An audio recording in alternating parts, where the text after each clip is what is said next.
gentlemen, you are listening to the Fighting Families podcast with Preston Cave. We are in a spiritual battle, and we have a real enemy. That enemy is not our family. It's the goal of this podcast to help you fight for the family. And now, welcome your host, the Mission and Discipleship Coordinator for TBM, Preston Cave. Well, hello. Welcome to this week's episode of the Fighting Families podcast. My name is Preston Cave, and I'll be your host. I want to just begin by encouraging you, if you haven't already done so, to listen to or watch episode number 1 of the Fighting Families podcast called How to Become a Fighting Family. In that episode, I do a quick overview of what it means to be a fighting family, talk a little bit about what we are trying to do with the Fighting Families ministry here at TBM, and what the Fighting Families podcast is really going to be focusing on. It's really going to be focusing on different aspects and different topics related to the blessings and the challenges of being a family and a godly Christian family at that. And so I highly encourage you to watch that episode either before or after you watch this episode.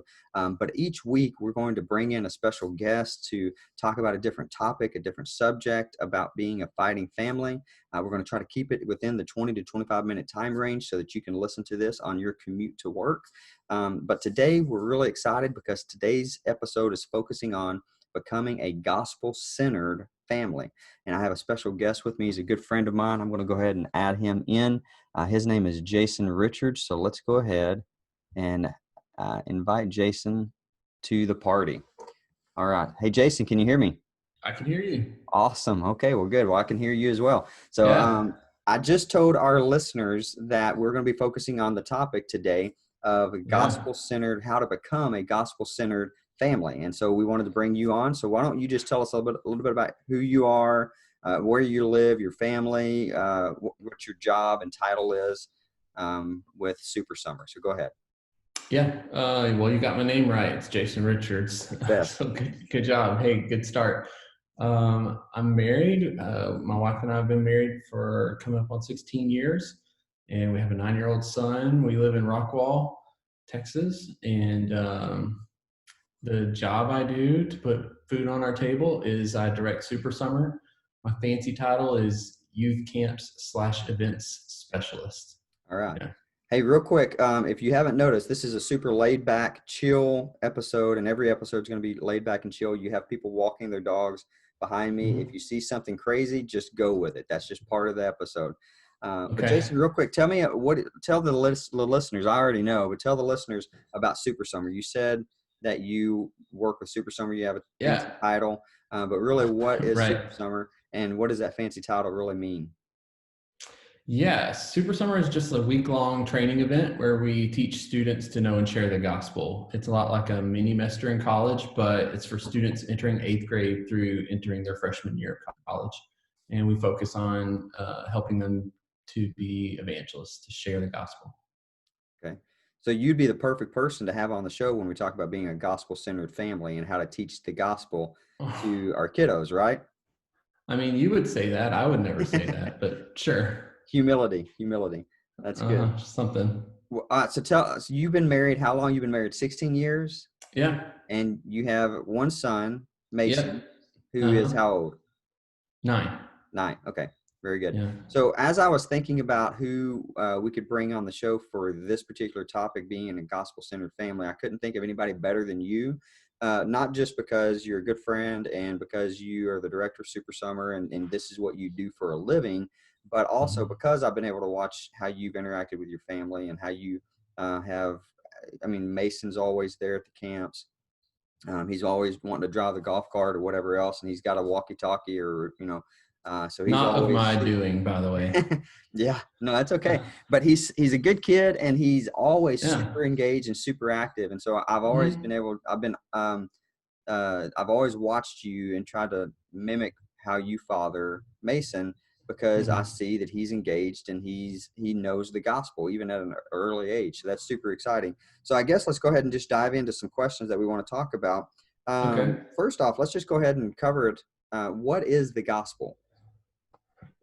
Yeah, this is a topic I enjoy talking about, but it's sort of like if I was a petroleum engineer, people get tired of hearing me talk about it. So let me give you the simplified Why perspective. would you go to a petroleum engineer of all the You, examples? Oh, well, mainly because I met one time. He started to talk about all the different plastics that are made from petroleum, and I was totally engaged. And he said no one's ever been as interested as I was. So, and Really? I That's interesting. equate that experience to what I start talking to people about the gospel, and they're like, "Cool, man, I gotta go." Yeah, So, right. That's funny. uh, I think that you say it really well. I think you say it's the life, death, burial, and resurrection of Jesus. Yeah. And I know you said it's more than that. One thing that I think is really important is the condescension, is the word I like to use. That's one of those words like the church and just people in our culture don't like to use that word because it's kind of negative. But there's a lot of words that when you apply them to what Jesus has done, they're a positive thing, right? Because Hmm. God has come down from this high place down to his creation to a low place. He's come to be with us, and I think that's a part of the gospel that's foundational. That's what he really wants, is relationship, and the way to do it was through the life that he lived, the perfect life Mm-hmm. that sometimes gets overlooked as well, the Yeah. perfect death, absorbing all of our cost of our sin, and then being buried and being resurrected, proving that he is God and that he is who he says he is and who was prophesied to be, so I think that's the short story of gospel. I think a lot of people forget that gospel means good news. Mm-hmm. And, I think that's part of what we have to remember when we're sharing it, is that this is great news, like be less fearful that someone would reject you and be more excited about giving them something great, So Yeah, that's good. was that And too also, long? no, Did no, it that get was perfect. petroleum engineer on you? I started glazing over because of the petroleum engineer concept, but Mhm. uh, but no, I think it's spot on. And you say it's good news, so like, why do we oftentimes have this really sour look on our face? We're like, we're sharing the good news and we're not even Yeah. excited about it. Which kind of goes to the next point, like who is the gospel really for? Because for Mhm. me, for many years, I just grew up thinking, well, okay, the gospel is for people who don't have the gospel, who don't have a relationship with Jesus. Yeah. But I don't need to share the gospel with anybody else. But over the last several years, I've really kind of felt like that hasn't been true. And the conversations we've had has really led to that. So tell me and tell our listeners who the gospel is really for. Yeah. Well, the conversations you and I've had privately, just on our own, I've had those same types of conversations with many people, and so a lot of people have influenced my perspectives on this. But I think, to put it real simply, is that there's a tendency to think that the gospel is for the lost or the people who haven't heard it, as you just said. But I think that the gospel is for everyone, and who you apply it to is the thing that determines what it is. So, like, it's always gospel, but like people say evangelism, and that means you're applying the gospel to those who haven't received it, to the lost. But discipleship is a word that's like totally separate, means something different, and people don't equate that to sharing the good news. But I think discipleship is the same thing as evangelism. It's just a different audience. You're sharing the good news with the lost, and you call that evangelism. You share the good news with the saved, and you call it discipleship. Because the good news of what God has done to rebuild the relationship with me changes me. And I've been saved for, I don't know, 26 years or something, So, you know, this Easter or I know you're going to show this much later, but Easter just passed, and Yeah. I was experiencing that good news during Easter, and it changed me. I was in the process of discipleship at that moment, So I think Yeah. the gospel's for everybody. Well, and I think that's the reason why it's important to have a good definition of what the gospel is. And one of the things I always try to teach my boys is it is, like you said, it's the story of Jesus's life, death, burial, and resurrection. So, and we know that because, the gospel according to Mark or Matthew, the gospel according to Mark, according to Luke, according to John, that each one is the gospel, just spoken of differently from different perspectives, but it's Mm-hmm. all the story of Jesus's life, death, burial, and resurrection. And when we understand it that way, see, a lot of times we think the gospel is nothing more than the death, the cross, and the resurrection for what he did for the lost people to bring them into salvation. Mm-hmm. Yeah, And when we good. think of That's the right. gospel as only the death, burial, and resurrection, then we only apply the gospel to those who haven't yet accepted him. But when we Mhm. look at it, it's also about the life. Every one of the four gospels talk about his life. So I think you're Mhm. right. When we as Christians and when we as Christian parents talk to our kiddos and teach the life of Jesus and what he said and what he did, um, beyond just the death, burial, and resurrection, which of course those are super significant events. But when we Mhm. teach the whole gospel, his life as well, then we're actually participating in discipleship, and we will never fully participate in discipleship effectively if we don't understand what the gospel really is and what the gospel entails as a whole. So I think Yeah. you're right. So the gospel really is a coin, and evangelism and discipleship are two sides of the same coin. Does that sound about right? Yeah. I just think it depends on who you're applying the gospel to, But yeah, totally. I agree with you. Okay, quick example. I need you to give me an example and give our listeners an example of how you can apply the gospel to a Christian person. Um, I mean, we're recording this right in who knows what the future is with the coronavirus, but Yeah. it feels like we're right in the thick of confusion about coronavirus. And, like the thing is, worst case scenario, we have hope, and like this relationship that God sacrificed his son, to send down to earth, to live that perfect life, to die that perfect death, to be resurrected, and then to open up a pathway for us to be back together with him is a promise that I'm holding dear in this moment, right? So that's what I pass on, when there's fear. When I hear a Christian that's fearful about what's going to happen, the worst case scenario is that we are going to be going into this eternal relationship with God, who loves us. He wants us to be with him. So I think that, that's a way we can apply this. The heart of the gospel is that God wants to be with us, and we separated ourselves, so he found a way to do it, and that was through a very expensive cost, but he did that. And so applying the gospel to a saved person would be something like that, to let them know, man, God wants a relationship with you. He doesn't just want, your acts, your service, or your presence in a church service or something like that. He wants your heart. He wants you to follow him and live, and that in each moment you're living, that you would be trying to do that. Of course, we're sinners and we fail. We're pretty terrible at being faithful to him, but that's the heart of it. That's what he wants. Does that Yeah. make sense? Yeah, no, that's good. That's really good. Okay. Well, okay, so let's shift over now from what is the gospel, who is the gospel for? Now that we understand that the gospel is for even Christians, let's say, I know you and I both have Christian kids, praise the Lord. Mm-hmm. So how do we teach the gospel to our kids? How do we teach and apply the gospel to our children and to our family? We're talking about being a gospel-centered family. So how do we teach and apply the gospel to our kids and to our family? Yeah. There's a lot of ways to try to approach answering that. I really think that if we're going to put a simple answer out there, it's that the gospel has to change us first, and then we have to live in trust. That God is who He says He is, and that when He says something in His Word, that we're going to obey it and trust it. When we do that, we will be living examples of that faith in our homes, and our wives will follow that, our children will follow that. Anybody else that happens to live with us is going to see that model lived out in front of them. And I think that's absolutely the best way to teach, and apply the gospel to our household. um, i I also, there's a diagram I want to share. Let's see if I can do that pretty quickly. Yeah, how's that? Can you see it? Yes, I can see it. Yeah. Yeah, so there's this thing called the learning pyramid that is used in education. And so it just talks about what the retention rate is of what different activities, how much people retain during those.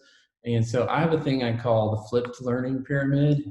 So it's the learning pyramid, but it just shows an aspect of it that doesn't get talked about very much. But on the Mhm. left side, you see the blue pyramid, and that's just those rates there are the knowledge retention rate. So if you do a lecture, someone's going to retain 5% of what that lecture is. Or remember And 5%.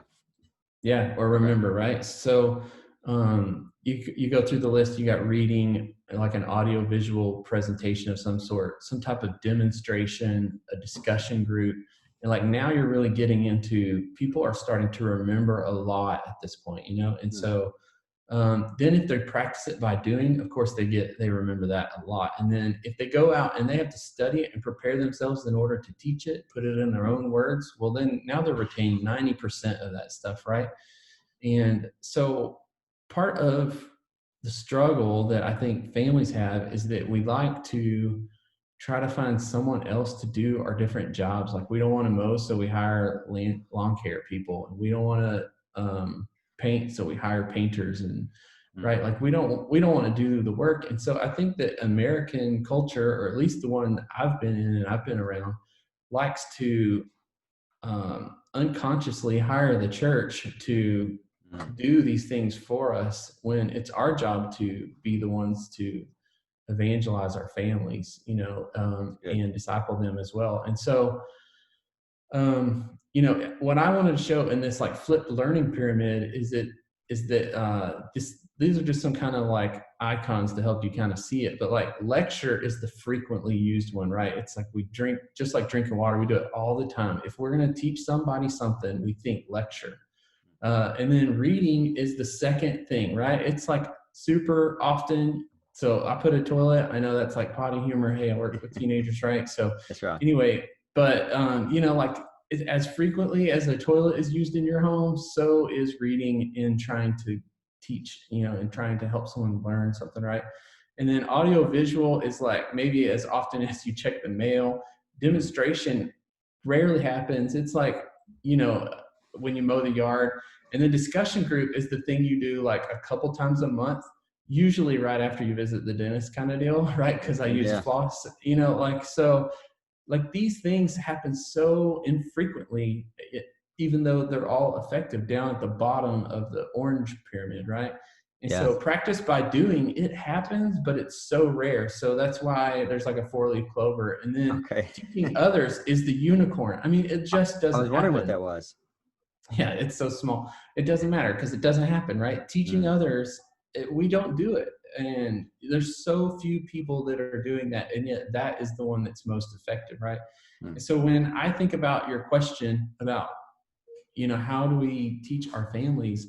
Like, I think I heard you mention the other day that lecture is what we go to immediately when our children are doing something they're not supposed to be doing, right? And I mean, it's like the least effective way for us to try to teach, And so I just encourage you to like take some time and think through what you're doing as far as instructing your children. I like to ignore a lot of rules and tradition. I'm just not built that way. And so I teach my son things all the time. Every day I'm teaching him something, and I'm trying to relate it to some scriptural truth, something that helps him to put into context some theological concept, and I don't use any fancy words, but like I do that daily. And I think that's the way that we help them to understand that. To me, that's discussion group. I'm always asking him, what did you understand? Tell me about it. And he talks back, and then I try to get him to tell me in his own words and to explain it to me, so that he's teaching me the unicorn experience, right? So anyway, that's just one way that I think through that. No, that's really good. I like that. And you're right. This even applies to discipline. Whenever we discipline our kids, we want to sit them down and lecture them. And that's the least effective way to even discipline. So being a gospel-centered family and applying the gospel, it applies to every area, whether we're teaching, we're instructing, or we're even rebuking or disciplining our kids. We can apply the gospel in that way and use that learning pyramid. I really like that. One of the things I heard many years ago is as our kids get older, we have to explain why a lot more. And teenagers, a lot of times, they're not going to even be able to retain. They're going to push back on lecture all the time until they can take some ownership of the reason why. And sometimes we just need to help them to figure out why we're asking them to do what we're asking them to do, so that they can actually take some ownership of the responsibility and their actions. And so, yeah, I think that that's super important. Okay, we've got one more question. We've got time for one more question, and you kind of alluded to it a little bit. But the question is, what do you think the role of the church is in teaching our kids the gospel? Because you talked about that just a little bit, but why don't you go a little bit deeper on that? Yeah. Okay. Just so people that don't know me and my personality, sometimes I'm a little aggressive or complainy. It's just, I think it's part of the way I'm built to be, so that I call out things that need a little help. But I'm a fan of the church, so don't take anything like I'm opposing church or ministers. I just think there's sometimes we have to examine why we do some things. And then when we see that they're ineffective, we got to look for ways to adjust them, And so what bothers me about this experience is, how do we teach, or what role does the church play in teaching our children? It's like we shift the load of our responsibility off to the church, which I talked about with you a few minutes ago. Yep. That's only part of it.